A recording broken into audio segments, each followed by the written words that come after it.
welcome to the React Native tutorials. This sample today we're going to look at React Navigation which is the latest version of 6.x, and my name is Mahesh. I deal with the mobile applications. I work for the iOS, Android and React Native and Xamarin as well. So let's get into the topic, React Navigation. How can we integrate the React Navigation? And while before getting started with the React Navigation, the first step and the core step is integrating with the React Navigation native. This is the very initial step before we get started into the before we start integrating the navigation between the screens. So I have some demo project which is created just recently. It has a just hello world which is mentioned in the app.js. Now let's get started with integrating the npm. So yes, we have two options, npm and an. I recommended to go with the N for the React Navigation because I noticed some of the errors which is getting raised during the install of these npms, which is the dependencies to the React Navigation native. So now let's get started installing this one. Yeah, I preferred Visual Studio for doing this tutorial. You can choose your individuals. Yeah, that's it, done. It is installed, and yes, next step wise, it is required to install pod.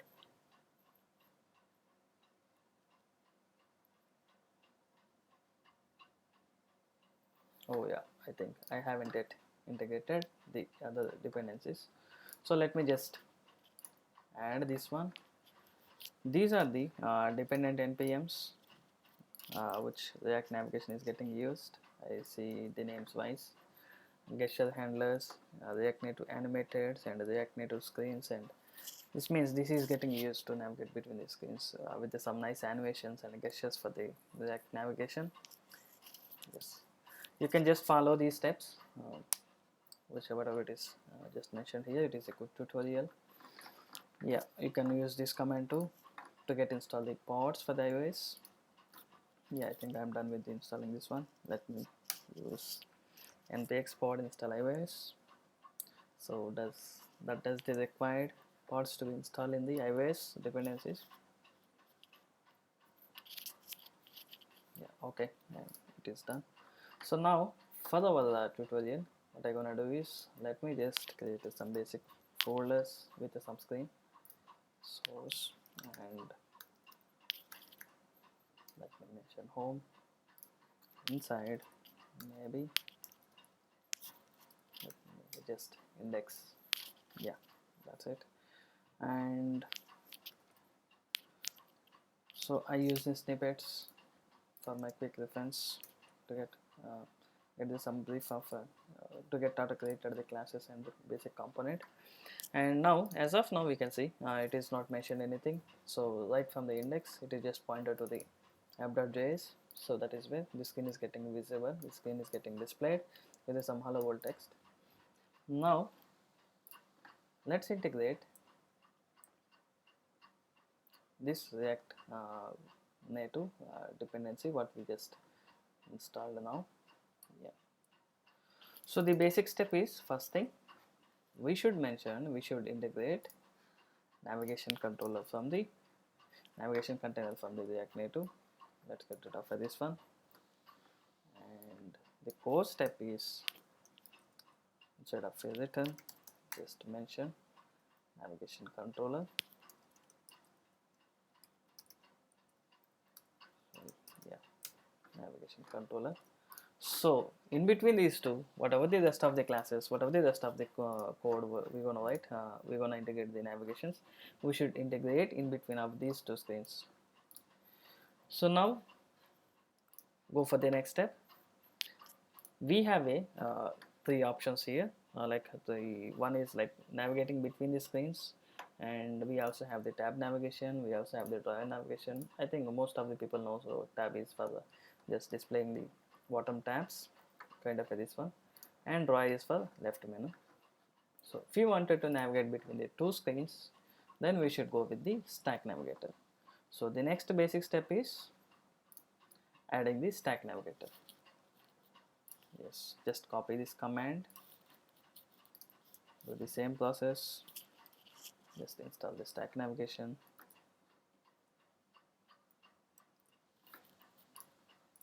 Yeah, that's it. So maybe let me try.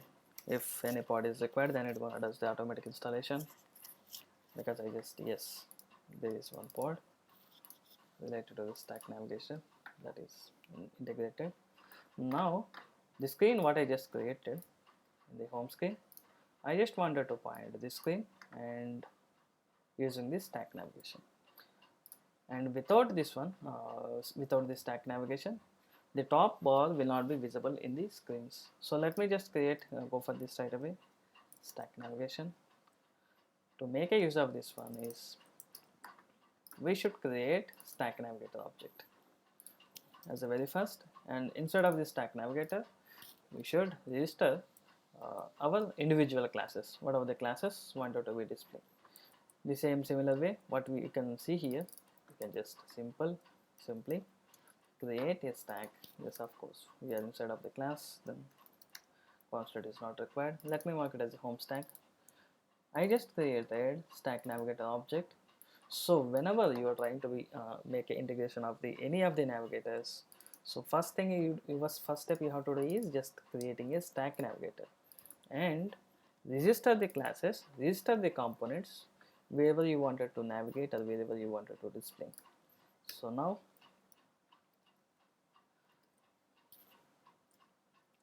let me, I think, just make a use of this stack navigator.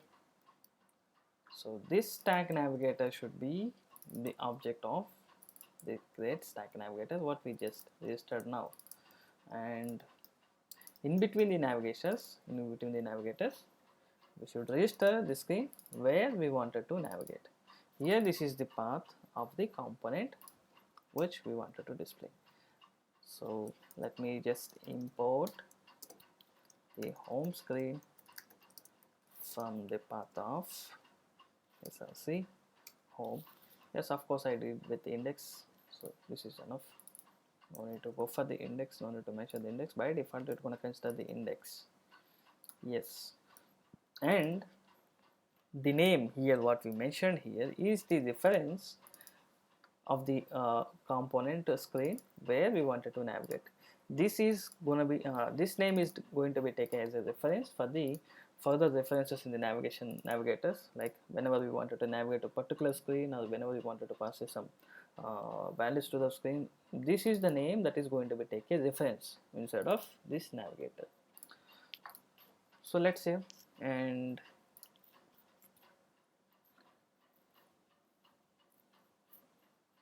yeah, I think,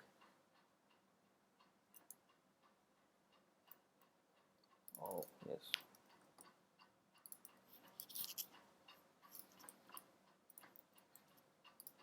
yes, because this is not taking the reference of my home stack, because I think I should mention this either. If I mention inside, let me refresh, let me rerun the thing. Yes, sorry, I was the previous one which I write is also correct, but I just integrated, but the library is not considered because I haven't rerun. It is just hard reloaded, so that is why it is not considering the navigators. Whenever, just make a remember, whenever you are integrating any npms or any dependencies, you should make sure to rerun the project again, then only the latest like the newly installed npms to be considered. So let's see, the both was correct, the one which we declared in the outside and the one which we can declare inside as well. So see the text component which as a basic one. Let me write hello world. Yes, you can see hello world, and a white navigation bar is added on the top of here. So another way you can mention here within the screen as well, within the class as well. for this one is because I mentioned this as a no object. Yes, this is taking reference to this one.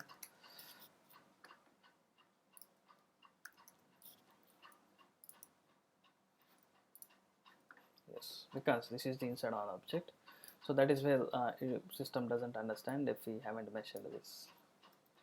So both ways are correct. One is the taking as a global reference, and another option is taking the internal options. Yes, both are the same. Now let me make a beautify. Let's add some style for it. Flex 1, justify content, center, align items to be center. Yeah. So now let's see how can we navigate between the screens. Let me just create one more screen here with a simple name of details.js. Yeah, I'll see, create, and mark it as a this is details screen, and also style flex justify content to be center and items to be center. Let me make a beautify. And now the thing is navigate between the screens. Like when I when I make any action in this particular thing, I just wanted to navigate to the next screen. And let's see how can we navigate between the screens. So here, as I integrated only text, yes, we know we should integrate the touchable opacity for it, to add a touch property for it, touchable opacity, and with the close touchable opacity, and let's add some action on press, and let's make some action hello or navigate to details. Yes, let me add similar method for it.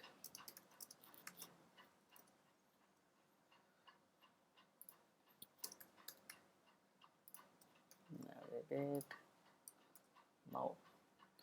Now here this comes the way of navigate between the screens. Also the better way is, let's initialize constructor props, and super of props. Now this is the command, this dot props dot navigation. You can see between the screens, yes, navigation dot navigate. So here we should mention the name where we wanted to navigate between the screens.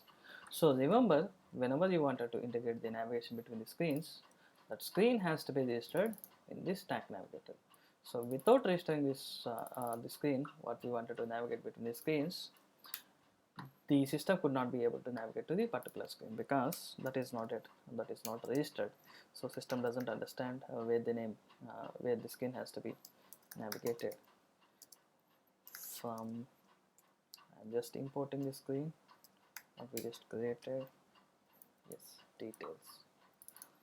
The same way, just register here, and as I said, the name is the identifier that system identifies to where the screen has to be navigated, and it means navigation controller, navigation container will take the reference of the name what we mentioned here. So now here just mention the name where we wanted to navigate. So that's it. Let's see can see simple navigation between the screens. Yeah, the nature of the iOS itself will come up with the back button. Yes, that's it. This does the same process, same thing for the Android as well. There is no specific related to iOS and Android. This works for the same both iOS and Android. Hope you understand this tutorial. So please, or maybe let's add some extensions to this one. So this is how the navigation to the between the screens. And if I wanted to pass the values between the screens from home screen to the detail screen, simply just a comma and the value what you wanted to pass from here. This is so from home screen, and let me add one more text here which I received from the previous class. So to make use of it, to make receive the values from the previous class, so we can get the values from the properties of props of this particular class. So super. So whenever we registered with the navigation container in the app.js, whenever we integrated the navigation container, so all the classes will be have the reference of navigation controller in the each props of the particular class. So all the classes, all the props will have the object of reference of the navigation container which we integrated here. So maybe many will have some questions while using the values, how this is like the navigation is getting integrated. So to make visible of those things and to make to verify how can we use this one, let's print verify properties props comma this dot, let's print the props. So yeah, I'm in here and let's go for the detail screen, and if you see there is some value related to the properties which has the reference of navigation and its default listeners and listener functions, and you can go back to functions. And if you see there is one more object which is root. If you see the params, this is the value which we are passing from here. So it means whenever any of the value is passing from any of the previous classes, that value is available inside the params. So let's see how can we use this one. Let's go step by step so that easily we can understand. So now inside of the properties, or if you're still confused, just make a format of JSON that gives you a clear picture. Yes, we have only one object inside of navigation. There is a root. We have two objects, one is navigation, one is root. So in the root, in the params, we have the required value. So let's make a use of this dot props dot root and params. Yes. Now let's verify again. Let me clear this one. So this is the value which we are passing from the previous screen. So if you wanted to make a use of any of the value from the previous class, just this dot props dot root dot params. Now see, this is the value which is coming from the previous screen. So the same process, even if it is an integer string or yes, remember you cannot able to pass the class objects between the screens. You can pass the JSON objects. Just whenever if you wanted to pass any of the class objects or class values, just convert those into JSON format, JSON.stringify, and pass the values. So you can make a use of those data as well, even if it is a big information and huge information. So yeah, that's it so far in the today's session. So hope you guys like the video and tutorial. Let me know if you have any questions on this one. If you have any opinions on this one, please let me know. Thank you guys.